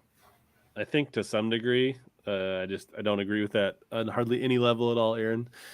Most of these guys that can catch them without it. It just gives them another tool. So, but I will say it is potentially aging out some of the vets that are slower to adapt, and I would maybe agree with that. So yeah. Matt says, if you go without your trolling motor or graphs for a year, which one would you get rid of? Well, I mean, you can't fish without a trolling motor, so yeah. I think if you're a bass fisherman, it's just you say I'm keeping the trolling motor. There's really not an option. I mean, if you're a walleye angler, then you can maybe debate or other species, but like if you're a tournament bass fisherman, I don't know. The trolling motor is the most indispensable thing we have. Yeah, I don't know how you present, especially because we're not allowed to troll in tournaments. Like, I think that like, especially guys that were into the fishing and stuff before the graphs have gotten as crazy as they have. Like, I'm sure you did it back in the day where you triangulate yourself. You maybe use a heavier jig or something to feel the bottom. And like we used to all do that too, just feeling around, trying to find whether it's wood or rock or weeds or whatever. So, I mean, you just go back to doing that again, and I think you'd be okay. Yeah, I mean, you'd be cranking, more mid-depth. I mean, you wouldn't be fishing. I mean, you could fish offshore. You couldn't fish. It'd be hard to fish super deep. Yeah, but yeah, you could still where you were, but yeah. Yeah, but like, I mean, Mississippi River, other than navigation, wouldn't be that bad, honestly, most of the time. Other than you wouldn't know the sandbar was coming until you hit it. But hey, if you can't see it, it's not there, right? Right. If anything, no graphs, my boat's just going to run shallower so I can get back further. So absolutely. Well, look at John Cox. The dude's hammering every field that he's fishing, and he doesn't have live scope on his boat. So, I mean, you can do it. Typically sits in a box in the back of his truck, and then yeah. John's pretty cool, dude. And that guy's a hammer. Yeah, absolutely. He's a guy that I'd like to go fishing with. Like, it just seems like he'd be a riot. So. Oh yeah, he is. So we took him out on Okoboji last summer and caught him pretty good.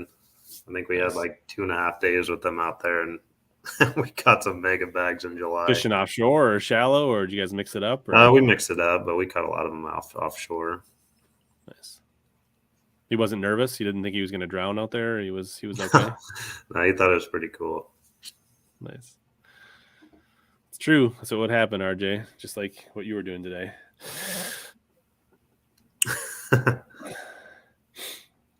Oh, nice. All right. Any other questions out there? Trying to keeping up on people's questions. Mitchell did ask. So I'm fishing Vermilion on Monday. I don't know if you've ever been up there. No.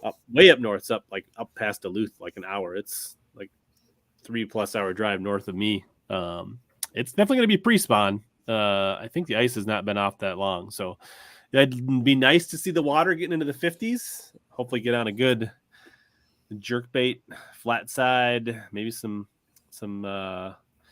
bladed jigs, but I don't know. Should be good. Is that smallmouth or largemouth? It's mixed. Mixed. This time of year, smallmouth typically dominate this time of year, but we'll see. Get the blade bait's out. Yeah, it's probably going to be a little too warm for a blade bait, and it's probably one of the. Yeah, I think it'll be warmer than that. Yeah, it's not going to be like we warm up super fast. Like it just it happens so quick. Like you could probably fish blade baits for about a week after ice out, and then after that, it's going to be upper 40s, low 50s, and they're going to start, getting into other things. Yeah. But yeah, I know it should be good. Like 2 years ago, I was up there, and they were like the ice out month a little bit earlier, and like the spawn literally started like during the tournament, and so it was a little tough. Like, and I mean, we took second with like 17 pounds, but like last year there was a tournament up there, and like 20 pounds barely got a check when it was pre-spawn. So yeah. It is a pretty snaggy place. But if we get them on jerk baits, then that's not so much of an issue. But if you got a drag for them, it can be it's a nasty place. It's really hard on tackle. Zebra mussels? Just snaggy rocks. Is it? I mean, it eats neds and tubes and drop shots like nobody's business. I suppose. What are those underwater systems in Boji all about? I don't know what I'm not sure what he's talking about either. Like the pipes? Like maybe. The water intakes? That's the only underwater system that I really know, or could be, but they're just water intakes for the town. Welcome, Dustin. 50s around Brainerd. Yeah, nice. We've got like low to mid 60s all around me, but it doesn't feel like the fish, like they definitely feel mostly pre-spawn where I am still right now. Yeah. So I don't know if it's a surface water temp and it's really cooler down below and they're not.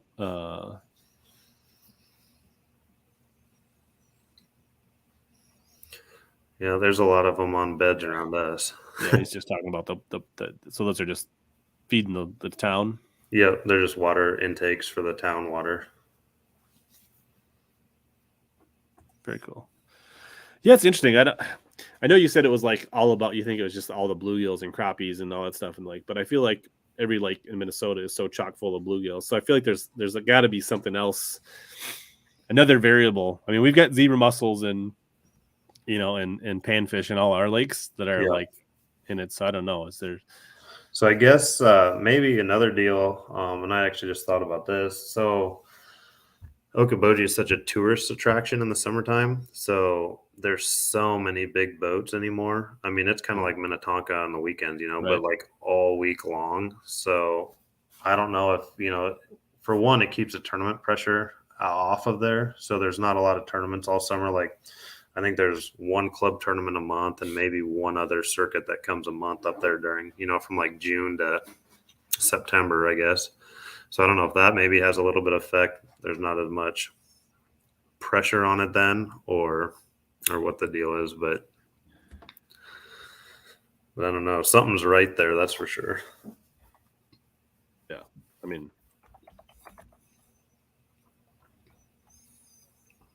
it's like also makes you wonder: is it like is there another bait fish that we're not like seeing, like the hitch? I mean, like it's not the hitch, but like is there some kind of like they do have like some spot-tail shiners up there.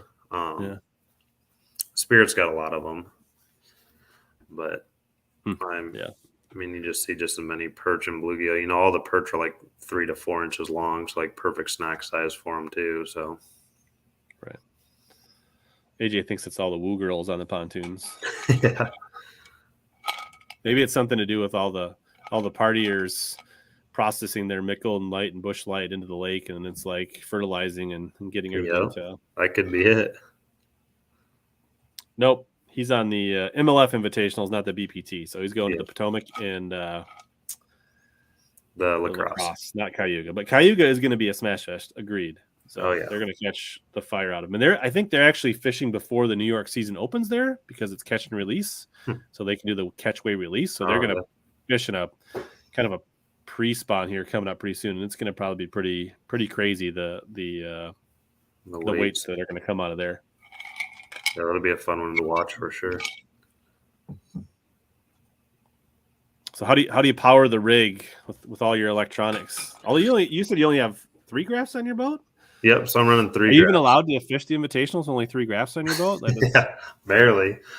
There's a lot more guys with a lot more on them, that's for sure. I mean, I would say the average is probably 4 or 5, I bet you, with a lot of guys. Absolutely. Yep. So I'm running all Powerhouse lithium. I got a Powerhouse lithium starting battery. Cool thing with that is it's got a jump pack built into it. So say you run your battery down, it's got the little button, you just push it, and then you can start I think RJ is saying you can start it like 9 times off that. Have you used it yet? I have not had to, no, luckily. So then I'm running a 16 volt, 100 amp hour lithium for all my graphs, and that powers, just the graphs, the transducers, stuff like that. Then I'm running 2 60 amp hour, 36 volt lithiums for my trolling motor. And then Powerhouse also has a 28 volt converter that you run it to your 36 volt trolling motor battery. It drops your voltage down to 28 volts, and then you run that to the black box on your live scope, whether it be Garmin or Lowrance. So then you're running 28 volts to that. What that does is it gives you a little bit cleaner image. You can see out a little bit farther. Your baits show up a little bit brighter on the screen. And I think all of that has really helped since I've switched to all that. This is the first year I'm running the 28 volt converter, and I've been super impressed with it so far. So were you running 16 volt to your box last year? Yep. Okay. Yep. So everything was just off the 16. And then previous to that, I was running 5 AGMs, and I mean, you couldn't fish in the wind all day, even on 36 volt. And I don't think I've ever had the lithiums down below like 50%. Yeah. And that's you running guns? And then the running gun chargers. Yep. So the running gun, I have one that goes to the trolling motor batteries, and then I've got one that goes to the 16 volt. Right on. Power for days. Oh, absolutely. And that's how you're able to stay awake driving from Lake of the Ozarks to Okoboji and fish a tournament day, is because of all the batteries. Well, luckily my wife, she drove for a couple hours on the way to Okoboji, so I thought maybe you figured out a way to like tap into the running gun yourself and like recharge. Yeah. Need to. Colby says, do you remember the white bass days on Okoboji? Do you think them declining has helped the black bass? Yeah, I do. I remember going to the bridges in between Minnewaska and East Lake and Upper Gar, Lower Gar, and you could sit there and catch as many as you wanted. The only thing I'd say with that is, yes, we got rid of the white bass, but we gained yellow bass. And I don't think yellow bass are any better because, I mean, the yellow bass sit there on them smallmouth beds and just smoke the fry. And I'm sure they do it to the largemouth and everything else. So I don't know if by getting rid of the one and getting the other, if we really change anything with that, but it could have possibly, it could be a difference. Do the yellow bass get as big? Yeah. Yeah, there's some big ones in there, like 13 inches, 14 inches probably. So is that the same yellow bass they have like down in Texas that they call a barfish? I think so. You know? Yeah. So our lakes down here, and I don't know why, but probably just because the lakes are smaller. When our lakes get yellow bass in them, they'll completely wipe out the fisheries.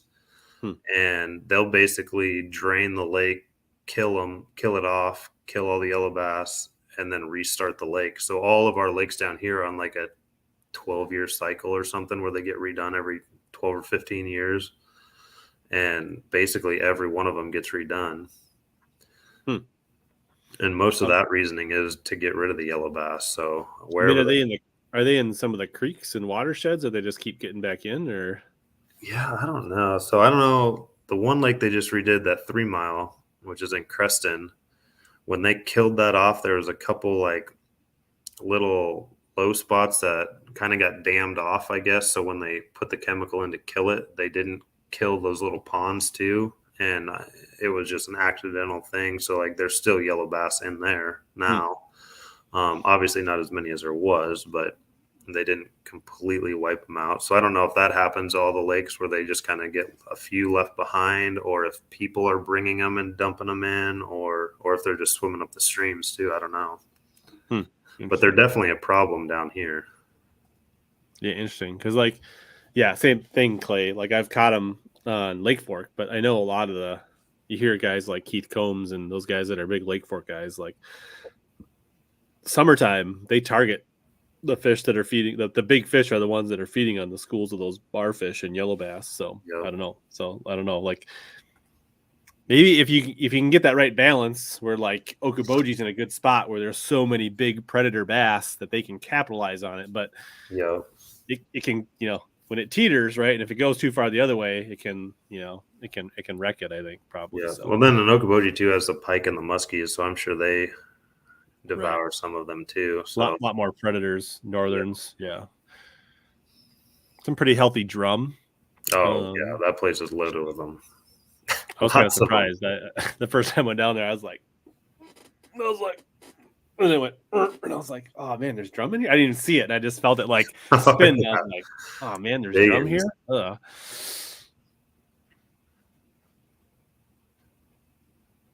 Yeah, you can go in June and have yourself a time on drums on East Lake.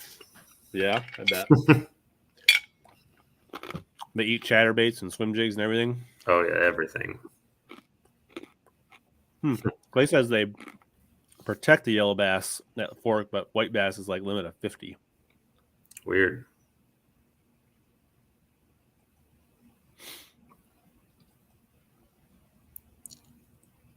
Heck yeah. Yeah, I think when you see the drum thrive, I think that the bass. I mean, if the bass are doing well, the drum do well. I don't know. I think they kind of thrive together. Yeah. I've only heard yellow bass and barfish. That's the two terms I've heard. It looks just like a little white bass or a little striper, but it just got more of a gold kind of yellowish tint to it.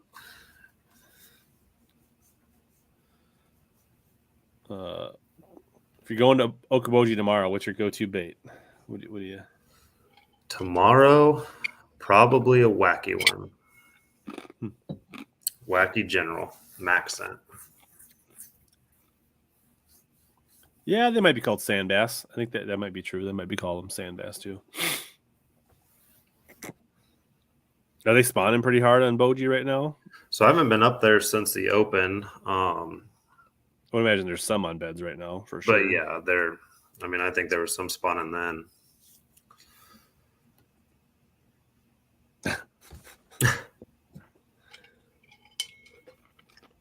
The key would be to stop answering his phone and actually fish during the tournament, probably.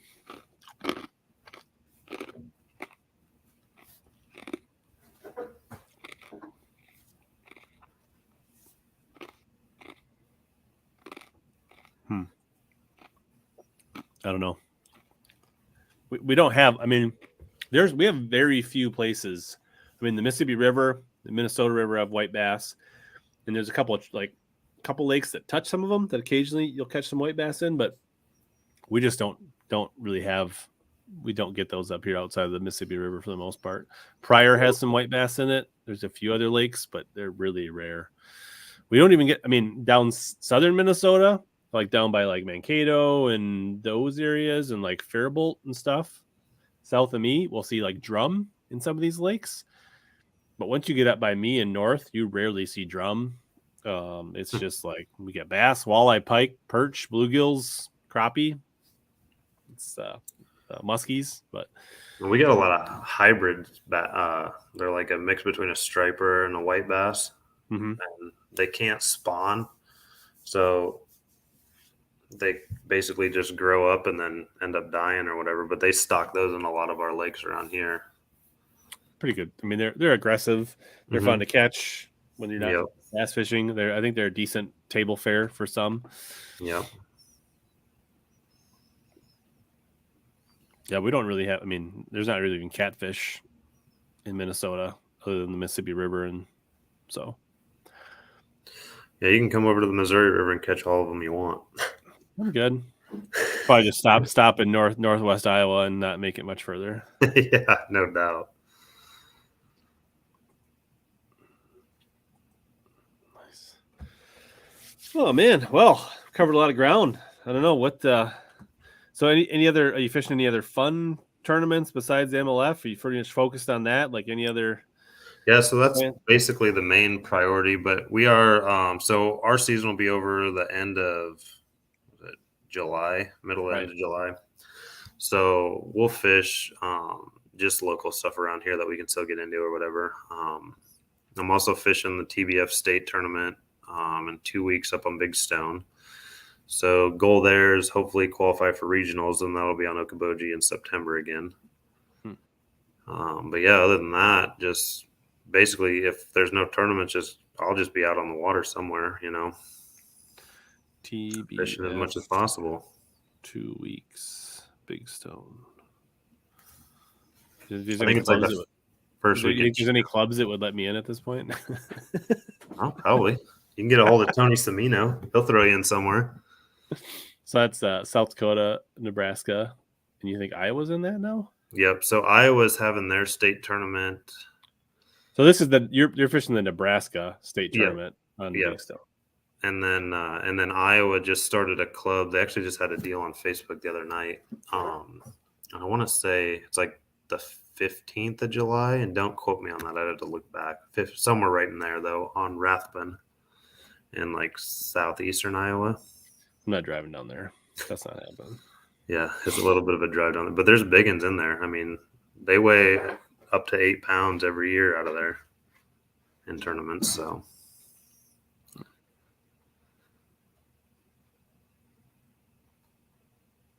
But yeah, that's pretty much my plans for this year. Just finish. Are you not in a TBF club, AJ?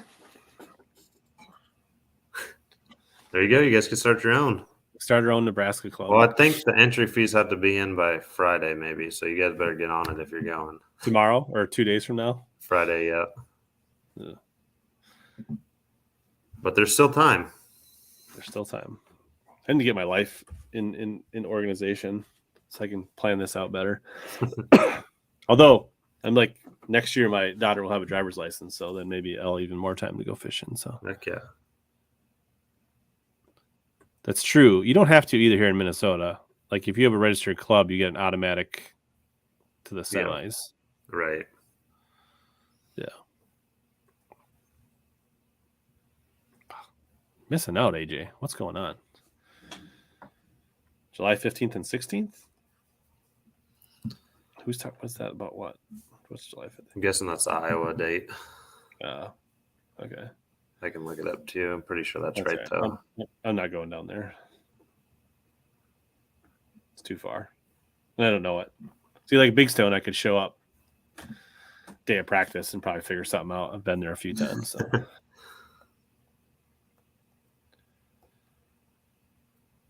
Cool. All right, dude. Well, appreciate you coming on last minute. It was fun talking to you, getting to know you. Absolutely. If you're up ever at Pool 4, give me a holler. It's not too far. Yeah, I will for sure. I might take you up on that.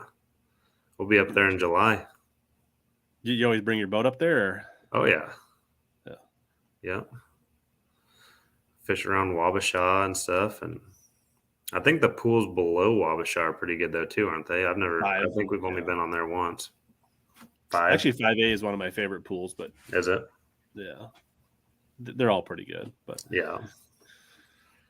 Well, if you guys came in late, think about catching the replay on Facebook or YouTube. Some good information earlier. So Jordan, if people want to, I think you're on Instagram, Jordan Hirt Fishing. Is there anywhere else to follow along, or? And then just Jordan Hirt on Facebook. Okay. Actually, I looked at it. We've been friends for a while on Facebook. I had no idea. Heck yeah. I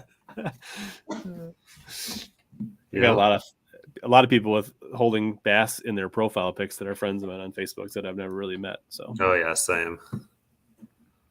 That's the good part about social media, right? See everybody's good days.